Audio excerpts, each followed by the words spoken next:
성경 말씀 읽어드리겠습니다. 오늘 본문도 마찬가지로 마태복음 13장 1절부터 23절입니다. 그 가운데 오늘은 18절부터 23절까지를 중심으로 살펴볼 것이기에 이 부분을 읽어드리도록 하겠습니다. 18절부터 23절까지 읽어드립니다. 그런즉 씨 뿌리는 비유를 들으라. 아무나 천국 말씀을 듣고 깨닫지 못할 때는 악한 자가 와서 그 마음에 뿌려진 것을 빼앗나니 이는 곧 길가에 뿌려진 자요 돌밭에 뿌려졌다는 것은 말씀을 듣고 즉시 기쁨으로 받되 그 속에 뿌리가 없어 잠시 견디다가 말씀으로 말미암아 환난이나 박해가 일어날 때에는 곧 넘어지는 자요 가시떨기에 뿌려졌다는 것은 말씀을 들으나 세상의 염려와 재물의 유혹에 말씀이 막혀 결실하지 못하는 자요 좋은 땅에 뿌려졌다는 것은 말씀을 듣고 깨닫는 자니 결실하여 어떤 것은 100배, 어떤 것은 60배, 어떤 것은 30배가 되느니라. 우리는 지난 4번의 시간을 통해 천국에 대한 예수님의 씨 뿌리는 자에 대한 비유를 살펴보았습니다. 오늘은 예수님의 씨 뿌리는 자에 대한 비유를 살펴보는 5번째 시간입니다. 지난 시간들의 내용을 간략히 정리합니다. 첫 번째 시간에 우리는 천국에 대한 예수님의 이 비유를 씨나 밭 중심이 아닌 씨 뿌리는 자 중심으로 이해해야 한다고 말씀을 드렸습니다. 그 이유는 예수님의 이 비유는 천국을 가르치시기 위한 비유인데 천국을 처음부터 만드시고 그 천국을 세상에 이끌어 들이신 분이 예수님이시며 그리고 그 천국에 대한 말씀, 즉 씨를 또한 만드시고 씨를 주시는 분도 예수님이시며 또 씨를 각 사람의 마음에 뿌리시는 분도 예수님이시며 뿐만 아니라 그 씨가 잘 뿌리내릴 수 있도록 각 사람의 마음을 준비시키시어 그 씨를 뿌리내리게 하시고 그리고 그 씨가 자라서 열매를 맺을 수 있도록 언제나 씨를 관리하시고 씨를 생육시키시어 마침내 씨가 열매를 맺는 단계까지 나아가도록 이끄시는 분이 바로 이 비유에서 농부로 등장하는 예수님이시기 때문이다 라고 말씀을 드렸습니다. 천국에 대한 예수님의 이 가르침이 비유의 형식으로 주어졌기 때문에 우리가 비유의 측면에서 이해하더라도 우리가 이 비유를 씨 뿌리는 자, 즉 농부 중심으로 이해해야 하는 것이 옳다고 생각합니다. 예수님의 비유에 맞추어 농부가 씨를 뿌려 열매를 거두는 과정을 우리 한번 생각해 보도록 하겠습니다. 일반적으로 농부는 수확이 끝나게 되면 그대로 아무것도 안 하고 쉬는 것이 아니라 바쁩니다. 겨울 기간 동안에도 다음 해에 자신이 뿌릴 씨를 준비하게 됩니다. 우리나라 같은 경우에 농부는 겨울에 비닐하우스에서 씨를 파종하여 모종을 만들어 둡니다. 그리고 농부는 봄이 되면 만들어 놓은 모종을 심기 위해 밭에 흙을 갈아엎고 그 위에 비닐을 덮어 수분을 유지해 둡니다. 농부는 갈아엎은 부드러운 흙 속에 겨울에 만들어 놓은 모종을 심습니다. 그리고 농부는 밭에 심겨진 모종이 잘 자랄 수 있도록 수시로 물을 주며 비닐이 날아가지 않도록 덮어주고 그리고 주변의 풀들을 제거해 줍니다. 그리고 농부는 무더운 여름이 지나 가을이 되기까지 파종된 모종이 잘 자라 열매를 맺는 수확 단계에 이르기까지 씨가 자라는 전 과정을 관리하며 쉬지 않고 일합니다. 그렇게 해서 한 알의 곡식이 맺어지고 한 톨에 우리가 고소하게 먹는 참기름, 들기름, 그 깨들이 맺어지고 한 개의 고추와 한 개의 가지가 맺어지는 것입니다. 우리가 여름에 시원하게 맛볼 수 있는 참외와 수박도 다 그렇게 해서 만들어집니다. 정리해서 말씀드리자면 농부는 씨를 뿌리 내리게 하여 모종을 만들고 그리고 흙을 갈아엎고 모종을 심고 물을 주고 풀을 제거하여 마침내 그 씨앗이 열매를 맺을 때까지 즉 씨가 심겨지고 자라서 마침내 열매를 맺어가는 전 과정에 농부의 손길이 전적으로 관여하게 됩니다. 결론적으로 말씀드리면 씨가 심겨져 열매를 맺는 상태가 되기 위해서는 농부의 손길이 절대적으로 필요합니다. 물론 씨도 좋아야 하고 흙도 좋아야 하겠지만 아무리 씨앗이 좋고 흙이 좋아도 농부의 손길이 닿지 않으면 씨는 결코 열매를 맺을 수 없습니다. 때로 씨앗이 안 좋으면 농부는 좋은 씨로 개량하기도 하고, 흙이 안 좋으면 거름을 섞어 척박한 땅을 기름진 땅으로 만들 수 있지만, 이 모든 것들도 결국은 농부가 하는 일이고, 농부의 손길이 없으면 씨앗의 파종부터 열매까지 아무것도 이루어질 수가 없습니다. 한 해의 농사에 있어서 그 농사를 성사시키는 일이 이처럼 전적으로 농부에게 달려 있듯이 예수님께서 이렇게 비유로 말씀하셨으니 우리가 비유의 측면에서 이해해 봅니다. 예수님의 천국에 대한 이 비유에서도 마찬가지로 뿌려진 씨가 열매를 맺을 수 있도록 그 씨를 준비하시고, 씨를 뿌리시고, 그리고 흙을 갈아 엎으시고, 땅을 만드시고, 씨를 뿌리 내리게 하셔서 물을 주시고, 방해하는 풀들을 제거하시고, 씨가 마침내 자라 열매를 맺도록 하시는 분이 예수님이라는 사실을 잊으면 안 되겠습니다. 그러기에 우리는 천국에 대한 예수님의 이 비유를 언제나 씨나 밭 중심이 아닌 씨 뿌리는 자, 즉 예수님 중심으로 이해해야 하는 것입니다. 다음으로, 그렇다면 예수님께서는 천국에 대한 가르침을 왜 비유로 가르치셨을까? 두 가지로 말씀을 드렸습니다. 그것은 첫째, 천국에 대한 가르침이 당시 사람들이 듣고 이해하기 어려웠습니다. 이것을 비밀이라고 표현하기도 했습니다. 이에 예수님께서는 제자들과 당시 청중들이 천국에 대해 쉽게 이해하고 깨닫게 하시기 위해서 비유의 형식을 빌어 가르치셨습니다. 이에 대한 근거로 예수님께서 비유로 가르치셨을 때에 제자들이 천국에 대한 가르침을 쉽게 잘 이해할 수 있었음을 말씀드렸습니다. 그 근거로 마태복음 13장 51절과 마가복음 4장 33절과 34절을 말씀드렸습니다. 다음으로 예수님께서 천국에 대해 비유로 가르치신 또 다른 이유가 있었습니다. 그것은 예수님께서 구약에서 예언하신 바로 그 그리스도가 되신다는 사실을 증거하기 위함이다 라고 말씀드렸습니다.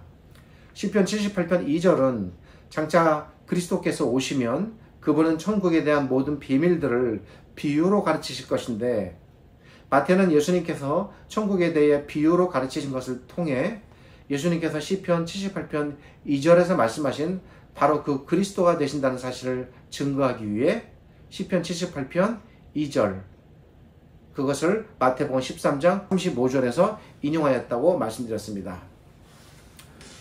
이미 지난 시간들에 다 말씀을 드린 부분들이라서 어느 정도는 숙지가 되셨을 것으로 생각하여 조금 빠르게 말씀을 진행하고 있습니다. 그리고 지난 시간에는 본문에서 가장 난해한 부분에 해당했던 14절과 15절에 대해 설명을 드렸습니다. 지난 주일에 본문 14절과 15절은 예수님께서 친히 이사야서 6장 9절과 10절을 인용하여 말씀하신 것이다 라고 말씀드렸습니다.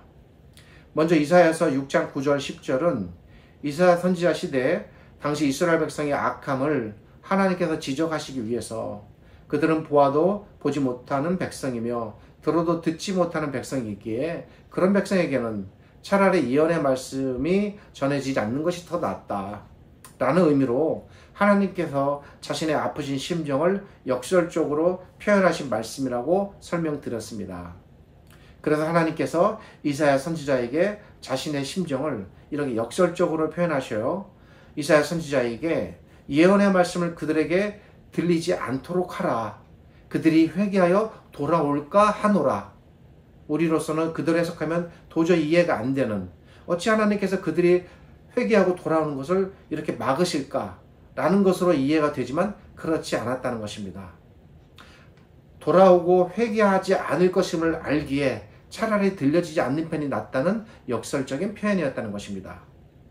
예수님께서도 같은 이유로 하나님께서 이사야 선지자 시대의 악한 백성들에게 하나님께서 자신의 심정을 이처럼 역설적으로 표현하신 것처럼 예수님께서도 예수님을 부인하고 천국에 대해 들어도 깨닫지 않는 유대인들의 악함을 지적하시기 위해서 예수님께서 이사야 6장 9절 10절을 인용하여 동일하게 예수님의 심정을 구약시대의 하나님과 같이 역설적으로 표현하신 것이다 라고 말씀드렸습니다.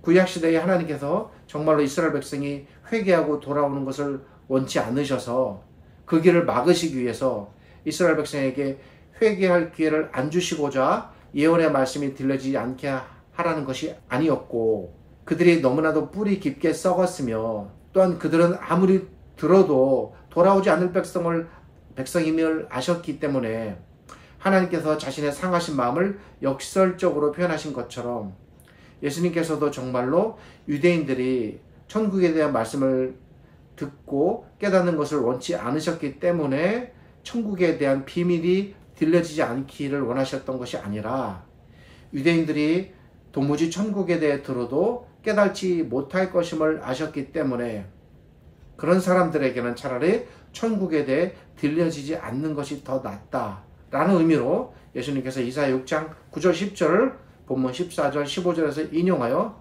예수님의 마음을 역설적으로 표현하셨다라고 말씀드렸습니다. 오늘 우리가 살펴보고자 하는 부분은 이 비유에 대해 신자들이 크게 오해하고 있는 부분이 있는데, 오늘 그 부분에 대해서 생각해 보려고 합니다. 지난 시간에는 난해한 구절에 대한 설명이었다면 오늘은 본문 자체에 대한 오해의 문제를 생각해 보려는 것입니다. 우리는 지난 시간까지 이 비유에서 씨 뿌리는 자와 그리고 씨에 대해 살펴보았습니다.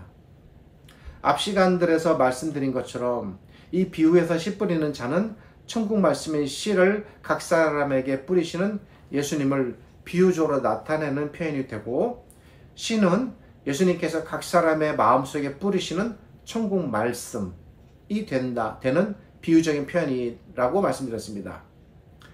이러한 의미는 이 비유의 후반부에 나타나는 예수님의 설명을 통해 드러납니다. 이제 남은 설명은 밭에 대한 부분입니다. 이제 우리가 이 비유에서 살펴보아야 할 이 부분은 오늘 읽어드린 본문이 바로 그 부분인데요. 이 밭에 대한 부분이 본문에는 4종류의 밭으로 소개되고 있습니다. 여기서 한 가지 분명한 것은 씨를 뿌리시는 분이 예수님이시고 씨가 천국 말씀이기에 여기서 밭이라는 것도 비유적인 표현으로 이 밭은 사람을 나타내는 것이다 라고 이해할 수 있겠습니다. 이 밭에 대해 예수님께서는 4절부터 8절에서, 오늘 본문은 이에 대한 설명 부분을 제가 읽어드렸습니다만 밭 자체에 대한 이야기가 4절부터 등장합니다. 4절부터 8절에 보면 사람을 4종류의 밭으로 말씀하고 계십니다. 예수님께서 말씀하시는 4종류의 밭은 각각 길가, 돌가, 가시떨기, 좋은 땅입니다. 이렇게 말씀하신 것 때문에 이면의 상황이나 의미를 알지 못하여 이 말씀 자체만을 놓고 생각하면서 생기는 오해가 있습니다. 그것은 예수님께서 밭을 길가, 돌밭, 가시떨기, 좋은 땅이라고 이렇게 4가지로 설명하시는 것을 보고, 신자분들은 우리가 각각 길가, 돌밭, 가시떨기, 좋은 땅과 같은 4종류로 사람들이 나누어진다고 생각하는 경향입니다. 그러나 이것은 매우 크게 잘못된 오해입니다.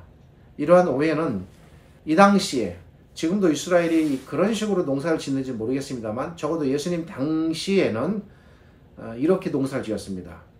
그 이스라엘의 농법을 잘못 이해한 데서 비롯되는 오해라고 할 수 있겠습니다. 이 비유를 잘 살펴보면 여러분 한번 꼼꼼히 읽어보십시오. 의문이 드는 부분이 있습니다. 그것은 농부가 조금만 신중하게 자신의 씨앗을 조심해서 잘 뿌리면 어떻게 씨앗이 길가나 돌밭이나 가시떨기 같은 곳에 떨어질 수 있을까에 대한 질문입니다. 씨앗 하나하나이 얼마나 소중합니까? 농부에게는. 농부가 바람이 심하게 부는 날을 일부러 골라서 그저 아무 생각 없이 공중에 막 휘날리듯 뿌리지 않는 이상 씨앗들이 길가나 돌밭, 가시떨기에 뿌려지는 일은 거의 없습니다. 적어도 우리나라의 농사와 비교해 생각해보면 이런 일은 없습니다. 상식적으로 이해가 되지 않는 부분이 이런 부분들입니다. 우리는 씨 하나하나가 아까워서 결국 씨가 길가나 돌밭이나 가시떨기에 떨어지게 하는 일은 없습니다. 특별히 우리나라 농부들은 씨를 뿌리지를 않습니다. 뿌리면 아무래도 낭비되는 씨앗이 많이 생기기 마련입니다. 우리나라 농부들은 씨를 아껴서 포트에 모종을 하나를 내고 그 모종을 밭에 이렇게 직파하여 심는 형식을 많이 취합니다. 우리나라 농부들은 얼마나 정성이 대단한지 모릅니다. 땅이 좁으니 더더욱 그런 것 같습니다. 벼는 물론이고 옥수수, 들깨, 참깨, 오이, 고추, 참외, 수박 이런 것들이 전부 다 씨가 뿌려지거나 씨가 심겨지지 않습니다. 전부 다 포트에 심겨져서 모종을 내서 밭으로 옮겨지는 그 과정을 겪게 됩니다. 땅이 수만 평 이상 되는 엄청난 넓은 땅에 미국 같은 경우에는 이렇게 못하겠죠. 아마 그들은 정말 씨를 뿌릴지도 모르겠습니다. 그런데 예수님 당시의 농부들은 어떻게 씨를 뿌리기에 씨가 길가나 돌밭이나 가시떨기와 같은 곳에 뿌려질 수 있을까? 우리로서는 이해가 되지 않는 부분입니다. 이러한 의문은 우리가 이스라엘의 농법을 모르기 때문에 생겨날 수 있는 의문입니다. 우리가 예수님 당시에 이스라엘 농법을 이해한다면 왜 이스라엘 농부들은 씨가 길가나 돌밭이나 가시떨기에 뿌려지는 일을 이렇게 하게 했을까? 이 부분을 이해할 수가 있습니다. 우리는 씨를 포트에 모종을 내서 밭에 심는 경우가 대부분이고 혹 옥수수나 감자 같은 경우에는 씨 자체를 하나씩 밭에 정성껏 심는 형식을 취합니다. 그리고 그렇게 씨나 또는 모종을 밭에 심기 위해서는 그냥 맨 땅에 심는 것이 아니라 먼저 땅을 거름과 섞어서 잘 뒤집어 엎습니다. 부드럽고 좋은 땅으로 먼저 만들어 둡니다. 그리고 또 그 땅에 있는 수분이 날아가지 않도록 비닐로 멀칭을 해두고 씨나 모종을 심기 전에 잡초가 먼저 자라지 않도록 하기 위해서 이렇게 비닐로 덮어두고 그 후에 이제 시기가 되면 3월이나 4월경에 종류에 따라 모종이나 씨앗을 심습니다. 좀 시골에 살다 보니까 이런 일들을 주변에 보게 되고 또 알게 되는 것 같습니다. 즉 우리나라의 농법은 밭을 먼저 만들어 놓고 다 갈아엎어 놓고 그 다음에 씨를 심는 형식이다 라고 말씀드립니다. 그러나 예수님 당대의 이스라엘 농법은 정반대였습니다. 농사에 대한 과학적인 발전도 이렇게 일어나지 않았고 농사에 필요한 여러 가지 자재들도 생겨나기 이전이라서 어쩌면 그랬을지도 모르겠습니다. 그들은 밭에 땅을 먼저 갈아엎고 그 위에 씨를 뿌리는 것이 아니라 먼저 맨 땅, 즉 전혀 갈리지 않은 단단한 척박한 땅에 씨를 뿌립니다. 이스라엘의 농법을 따르면 농부는 먼저 자신이 파종하고자 하는 씨를 자신이 소유한 자신의 땅 전체에 골고루 이렇게 다 뿌리는 일을 먼저 합니다. 그러니까 그 밭 안에 거의 씨가 뿌려지지 않는 곳이 없을 정도로 다 뿌려두는 것입니다. 그리고 나서 농부는 씨가 뿌려진 상태에서 자신이 원하는 모양대로 이랑과 골을 만들며 땅을 뒤집어 엎습니다. 즉 당시의 농법은 씨를 먼저 뿌리고 난 다음에 뿌려진 맨 땅 위에 씨가 땅속으로 들어가도록 하기 위해서 땅을 갈아엎는 그런 형식이 되었던 것입니다. 그러니까 우리나라와는 정반대입니다. 이렇게 되면 농부가 뿌린 씨앗들 중에서 이게 갈린 땅에 뿌려진 씨앗은 땅속 깊이 들어가서 뿌리를 내게 됩니다. 그리고 농부가 갈아엎지 않은 땅, 즉 이랑과 이랑 사이에 농부가 다니게 되는 골, 그 골에 뿌려진 씨앗은 길가에 뿌려진 씨가 됩니다. 여기서 길가에 뿌려졌다고 해서 그 길가라는 게 우리가 생각하는 그 도로나 찻길이나 사람들이 많이 다니는 그런 길이 아니라 밭 안에 있는 이랑 사이에 농부가 그 밭 안을 다니기 위해서 이제 관리를 해야 되니까 그 사이에 있는 고랑, 그것을 길가라고 보시는 것이 맞습니다. 그리고 그렇게 뿌려진 씨는 갈리지 않았으니까 뿌리 내리기가 힘듭니다. 또 농부가 밭을 갈 때 큰 돌덩어리를 만난다거나 예를 들어서 땅속에 어떤 바위가 있으면 갈지 못하는 것입니다. 그런 땅은 농부가 갈 때 피해서 남겨두고 또 갈게 됩니다. 그러면 거기에 뿌려진 씨앗은 그대로 돌 위에 남겨진 상태로 남게 됩니다. 자, 그리고 또 농부가 밭을 갈 때 수확 후 이제 봄이 되기까지 그 밭 안에 여러 가지 풀이나 또 가시떨기가 무성했을 것입니다. 필요할 때는 그것들도 다 갈아 얻겠지만 농부가 생각할 때 굳이 그것까지 갈 필요가 없다고 생각해서 이 주변에 이 경계지 쪽에 땅을 남겨두면 가시떨기를 그거는 그럼 그대로 가시떨기에 뿌려진 씨가 되는 것입니다. 정리가 되시겠죠? 여기서 우리가 알 수 있는 사실은 당시 이스라엘의 농법에 의하면 여러분 밭은 처음부터 우리가 생각하는 것처럼 길가, 돌밭, 가시떨기 좋은 땅으로 나뉘어져 있는 것이 아닙니다. 모두 다 똑같은 땅입니다. 당시 농법에 의하면 씨가 처음 뿌려질 때의 땅은 어떤 의미에서 모두가 길가고 모두가 돌밭이고 모두가 가시떨기 우거진 땅입니다.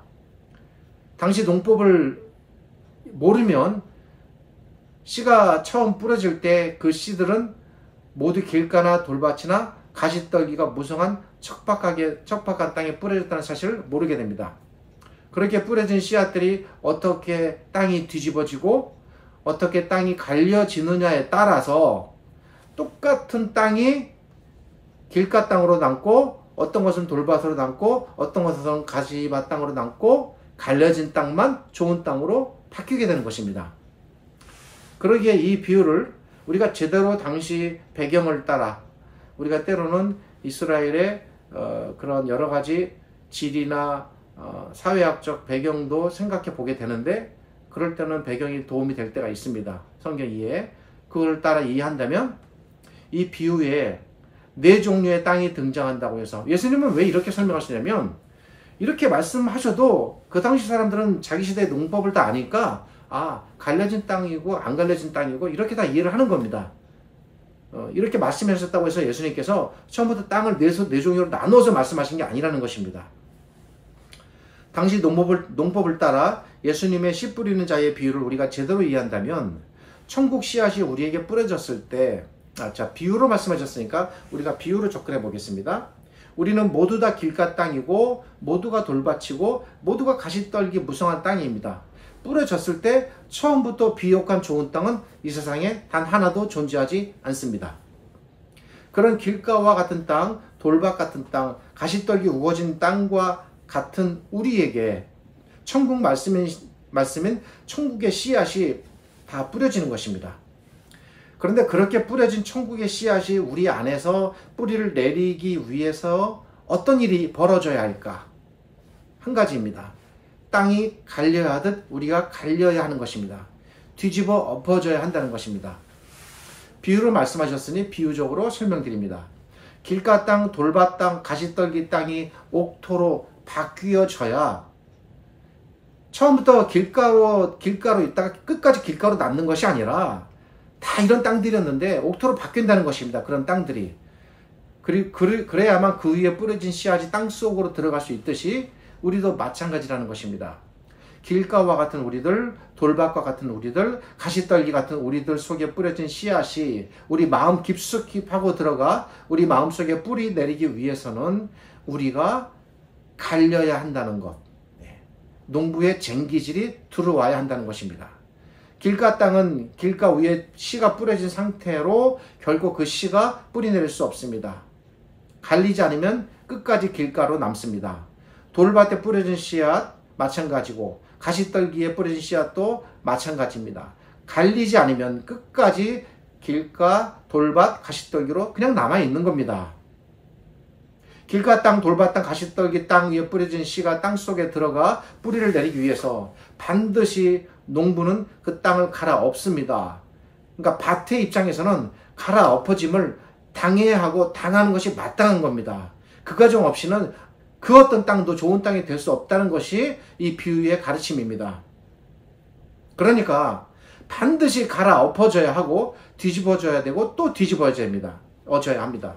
이 과정을 조금 더 비유의 관점에서 또 이 농법의 관점에서 한번 생각해 보겠습니다. 여러분, 농부가 땅을 몇 차례나 갈아엎을까요? 저도 잠시 이런 일들을 해봤지만 땅은 이게 한 번 갈아서 좋은 땅으로 곱게 갈리지 않습니다. 제가 해보니까 그랬습니다. 농부는 척박한 땅이 마음에 드는 좋은 땅이 되기까지 여러 차례 땅을 갈아엎고 또 갈아엎습니다. 우리도 마찬가지입니다. 우리가 씨를 뿌리 내리는 상태가 되려면 우리도 한 번 갈리면 안 됩니다. 갈리고 또 갈려야 합니다. 우리가 언제까지 갈리고 엎어져야 할까요? 기간은 정해져 있지 않습니다. 가능하면 빨리 갈아엎어지는 것이 좋겠다라는 생각을 합니다. 고집 피우고 버티다가 그저 평생 갈리기만 하다가 죽을 때 다 되어서 하나님께서도 지치십니다. 하나님께서도 도저히 안 되겠다, 이제 그만하자 라고 하시다가 그렇게 평생을 갈리기만 하다가 결국 뿌리도 못 내리고 아무 열매도 맺지 못하고 끝나는 인생이 너무나 많습니다. 그렇다고 해서 천국에 가냐 못 가냐? 그 문제를 논할 문제가 아닙니다. 우리의 목표가 천국에 있지 않습니다. 얼마나 천국의 백성으로 이 땅에서 천국의 백성답게 살면서 뿌리내려 열매를 맺을까? 이것이 하나님의 목표입니다. 그러므로 농부께서 우리를 갈아엎으실 때 빨리 두 손 들고 이걸 안다면 네 알겠습니다 하고 농부의 손길에 완전히 맡기고 기꺼이 뒤집어 엎어져야 합니다. 척박한 땅이 좋은 땅이 되는 유일한 길은 농부의 손길에 맡겨 빨리 갈리고 뒤집어 엎어지는 길뿐입니다. 다른 지름길은 없습니다. 정리하면 이렇게 됩니다. 우리는 처음부터 여러분 누구는 좋은 땅이고 누구는 길가 땅이고 누구는 태어날 때부터 좋은 땅이고 누구는 태어날 때부터 돌밭 땅이고 가시떨기 땅 아닙니다. 흔히 자신의 신앙적 배경을 자랑스러워하고 그것을 긍지로 삼고 마치 자신은 좋은 토양 위에서 이렇게 태어난 사람인 것처럼 스스로 생각하고 자랑하는 소리를 듣곤 합니다. 멧돼 신앙 그런 거 없습니다. 신앙이 있는 집안에서 태어났다고 해서 좋은 땅 아닙니다. 내가 어렸을 때부터 때로는 모태 신앙이고 수십 년 교회를 다녔다고 해서 좋은 땅 아닙니다. 내가 교회에서 누구는 목사고 누구는 장로고 누구는 안수 집사고 그래서 교회에서 어떤 직을 갖고 있고 그렇다고 해서 좋은 땅 아닙니다. 갈리지 않으면 모두가 길가 땅이고 갈리지 않으면 모두가 돌밭 땅이고 갈리지 않으면 모두 가시떨기 땅일 뿐입니다. 언제나 하나님, 예수님의 쟁기질의 대상입니다. 아무리 버티고 우겨도 평생을 척박한 땅을 면할 길이 없습니다. 우리는 천국의 씨앗이 뿌려질 때 우리 모두가 길가고 우리 모두가 돌밭이고 우리 모두가 가시덤불 투성이 땅임을 먼저 인지해야 합니다. 자기의 존재를 인식해야 합니다. 여기서부터 시작입니다. 자기가 그런 상태라는 것을 모르면은 결코 갈릴 수도 없고 받아들일 수도 없습니다. 그런 땅을 농부이신 우리 예수님께서 우리에게 뿌려진 천국의 말씀인 씨가 땅속으로 들어가 뿌리 내리게 하시기 위해서 길가인 우리, 돌밭인 우리, 가시떨긴 투성이인 우리를 갈아엎으시겠다라는 것입니다. 그래서 이 비유는 농부 중심으로, 예수님 중심으로 이해해야 합니다.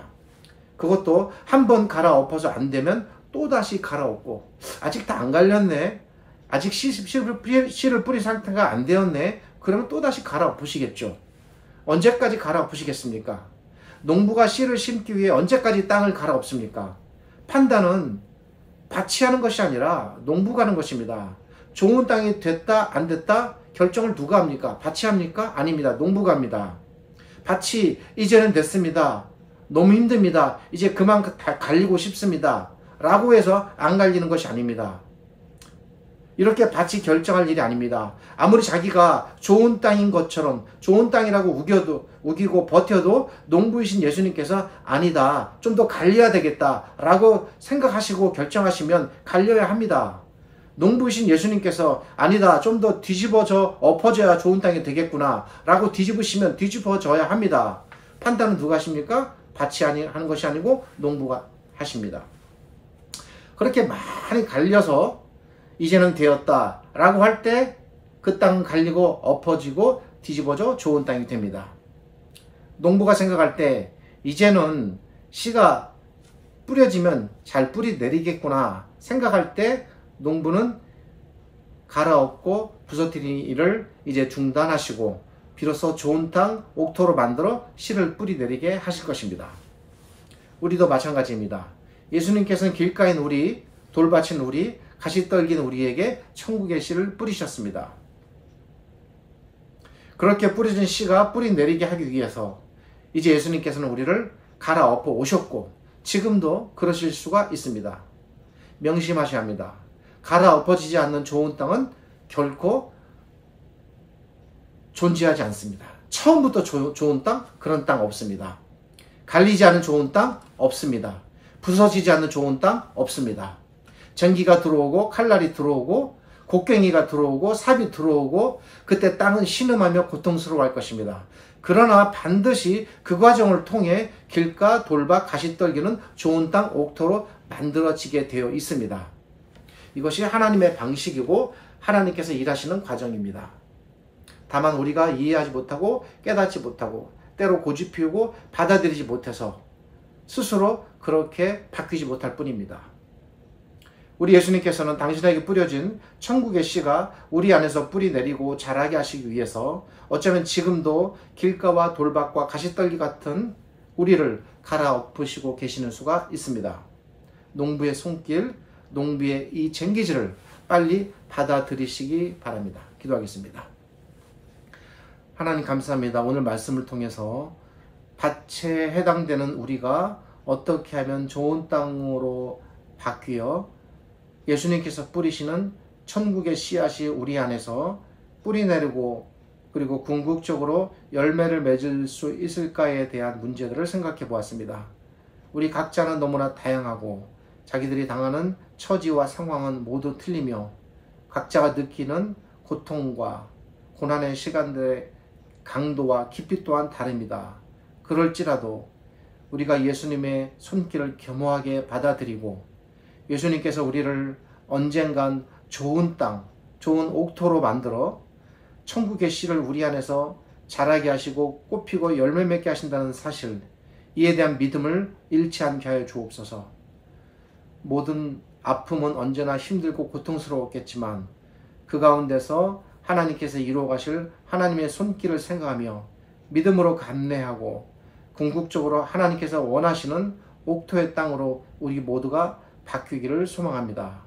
지금은 우리 주님 예수 그리스도의 은혜와 죄를 지극히 사랑하시는 아버지 하나님의 크신 사랑과 오늘 이 말씀으로 우리를 깨닫게 하시고 일으키시며 우리를 옥토의 땅으로 이끌어 가시는 성령 하나님의 함께 하심이 이 말씀을 받아들이고 이 말씀을 통해서 스스로 자신의 고난과 아픔을 견뎌내고 하나님만을 소망하는 우리 신자들에게 하나님의 위로와 사랑과 함께 하시는 은혜가 가득하시기를 우리 주님 예수 그리스도의 이름으로 축복하며 기도드립니다. 아멘.